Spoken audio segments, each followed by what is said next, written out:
Good evening, everybody. It is Sunday evening, pretty late, after a long day's work and some miniature building. I finally got able to sit down here and start putting together part 2 of our Dreadknight build.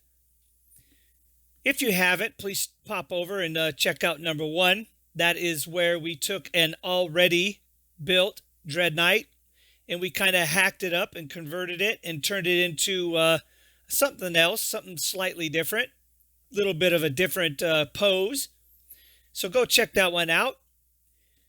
This one is going to be a build, part 2. We're going to do this from scratch. So welcome. This is Everyman's 40K, and I am Everyman, your host. So we have the legs, and if you are to really think about it, the legs are the most fundamental part of a Nemesis Dreadknight's ability to be repositioned. The actual real miniature, the one that GW releases and the way they advise you to build it, it is super static, and it just the pose, just straight legs, kind of standing there, right? You've already heard on part 1 how I feel about that. So I'm going to show you again my process and how we are going to get these legs in a new bent position. What we are going to do, and I'll throw up a couple pictures right here. What we are going to do is we are going to put this particular Nemesis Dreadknight into a kneeling position. So I am going to attempt to get him down onto one knee with one leg out and look like he's shooting.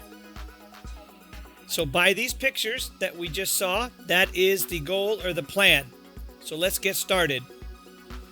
So the first thing that we must do, these are not glued. And when you start working with the Nemesis Dreadknight, you cannot glue these together first. At least I do not recommend doing it. It is much easier to manipulate and cut these as single individual pieces like this and work with them separately. And then once you get them separated, and we'll show you how to do that, once you get them separated, then it's okay to start gluing. So again, let's get started. So for this operation, I recommend that you get a nice brand new sharp X-Acto blade or a nice brand new sharp razor blade out of your pack. Makes the cutting and slicing around that circle much easier. I've done some prep work already. As you can see, there's a couple pieces here. And basically these pieces are these little hoses. So you're going to have to get rid of the hose because in the kit they put the hoses and the actuators on the back of the leg. So if you are to bend it, all that stuff gets in the way. So you got to remove it. If you want to, and you want a high detailed model at the end, you can always do some drilling and reattach or re-include using some wire or some thin soft material. So we have our X-Acto blades, we have our sharp blades. So what we're going to do, get the pointer out. So this portion here, the upper portion, this is considered the thigh or leg portion of the thigh. From the hip to the knee, the thigh does not bend at all. So this is not going to be bent. Any actuation and any bending that's going to be done is going to be at the knee joint or in the hip, which is this upper part up here when you attach it to the body. And we'll show you again when I do that. So what we're going to do is we have to separate this lower portion from the thigh or from the upper portion. It is much easier to separate the lower from the upper, and I'll show you in a few minutes after I do it. Most likely we're going to have to get rid of this bit back here, which is used to capture two pistons or a piston that goes between the rails and I'll show you. So let's get cutting.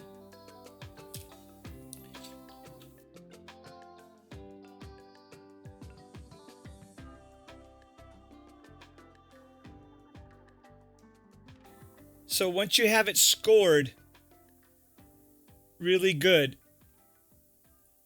you can actually bend it. And see that? How you start bending it? And then that assists you in cutting. Put this together. So if I was to cut this side, and this side was not yet cut, or I was to cut this side, and I tried to bend it like I just showed you here, like this, it doesn't work, okay? Right there, it does not work. So that's why you got to manipulate this separately first and then put them together. Okay, so separated. So this is the lower, or this is the thigh, and this is the lower portion right here. Now what you can do is this allows you to go around this 360. So you can start to bend that knee nice and tight, as you can see right there. Right? If I was to bend that from here, start to bend this back, I can almost bend that farther than a 90 degree. So you can imagine that knee being on the ground and this leg and foot being on the surface of the ground like this. Let me grab a base. So just right there, I can already put a leg and a knee on the ground, just like that. So let me get all these cut, and then I'll come back. You don't have to see every single one, but that's the basics right there. All right, let me do this, and I'll come back. Okay, so all of these have been cut out, ready to be assembled and manipulated into the shape. But let's talk about the foot, because I also recommend that you have the foot prepped, because you want your feet to be able to be placed on the base here so that you can see where on the base that the feet need to go and the legs need to go into their sockets. So let me show you something on the feet that I recommend you do. The foot has what almost like an ankle to the back of it, almost like an ankle bone. Let me see if I can hold this steady. So right here in the back, that does not allow this rear piston right here to be able to have the proper angles. They crash, right? They hit each other. So as an example, this is what I recommend that you do. I recommend that you clearance out that back part right there, so that when you put this in the socket, that as you rotate that foot either forward or backwards, that it now clears. Otherwise, let me grab the other foot again just to illustrate. Otherwise it stops and you crash and you lose tons of articulation and motion of that ankle joint. So I just wanted to show you that before I continue. Okay, so let me work on these feet a little bit more and we'll come back. So now it's at this stage where I've got the 2 feet done. I went ahead, took the ankle or that bone part out. Now I'm starting to work on the body. I need the body assembled so that I can start to determine the height of the body in relationship to the knee bend and to the relationship of where the feet are going to go. So I do need some type of gauge or distance tool, and the best way to do that is just to go ahead and put the body together. So we are in a good spot here now that we have all the pieces prepped. And what I mean by prepped is we've got 2 sets of feet. We've got 1 thigh, 1 calf, and 1 ankle. So these 2 would go together like this. Okay, now body real quick. This is the body. We are moving it so it's in more and more and more complete. But watch this. So this comes apart because we may need to drill a hole into the center right here or right here, and that is to pin the thigh and the hip. So when we reposition this body and this model, we may need to pin it. So what I mean by pinning is these 2 top pieces here, right here, these 2 top pieces, they go in like this and like this. If there's any movement and any kind of craziness, for example, on this one, on this side, not the knee side, not the one where the knee is going down onto the ground, but the other side, almost 90% sure that we're going to have to repin this one, because this one actually has to be up like this. Let me turn it to the side. This has to be like this. So now you can see that that pin that GW gave me that's in the kit, it's not going to work. And we're going to have to drill a hole down through here, and into that thigh. Now, for his hip. So I want to show you this before we go ahead and button this up. So right there is the top of the thigh for the leg that is, its knee is not on the ground. This is for the right leg, or the model, on this model it'd be the left leg where it's extended. So that is the old position. That's the top, right? The very top of the thigh. And that's supposed to go like this.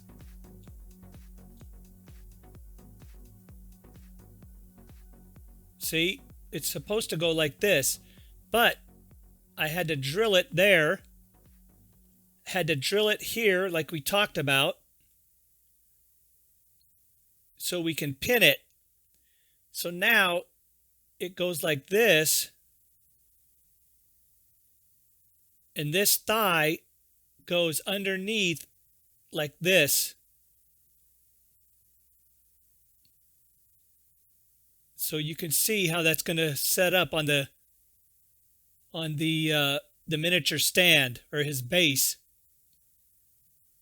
So one knee on the ground, one leg up extended, and then right there we're going to pin it and glue it so it's fastened good, tough, strong, and we don't have to worry about breakage. All right, let's do a little bit more and we'll show you. Okay, there, look at that. Holy cow, look at that. Okay, so the last time you seen this in that last section, we were dealing with legs, and that was it. Okay, so to continue, all we had to do was bond this leg to that pin, bond this leg into its appropriate socket or position. I had the angles correct for the knees and the ankles, so it was just a matter of bonding. Once we were able to pin, as we discussed, we pinned it, shaved the pin off flush so it looks good, nice and clean. We then attached the torso to the hips and to the leg, glued them, bonded them permanently, and just did cleanup work across the front here and then glued on the tabard. The second most intense portion that we had to deal with in this kit was getting this arm so that this arm was straight. Now how we did this is I took out the little accordion kind of rubbery looking stuff between his front wrist portion and his upper shoulder and bicep. Cut that out, drilled or cleaned up the hole on the right side and cleaned up the hole on this side, and took a regular plastic tube, something like this, right? Just standard kind of plastic tube, and we put that in there.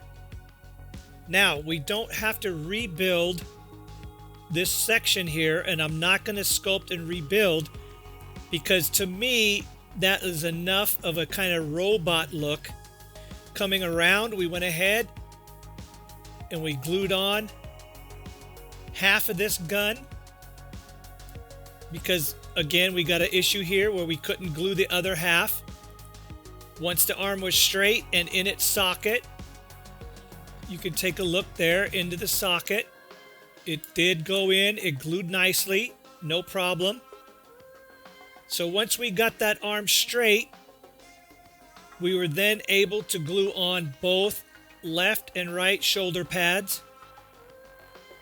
We glued on the portion up top, which is the actuator. We put the other actuator in the hole, bonded it so it cleaned that up. Put this weapon on top of the actuator. If you can see up there, it's just glued in. This arm, we did absolutely nothing to it except build it and put it in this socket after we made the base. Now, let me show you the base. Here is the base. So this base is kind of like a concrete sidewalk with a stairs, concrete kind of setup here for the stairs. This knee, which is the down knee, is going to go right in this little hole right here, or this little section that I cleared off. And it does that on purpose because I want his hand. Now watch that hand. That hand is going to rest right on that concrete wall. So see that? So that is what he's going to look like.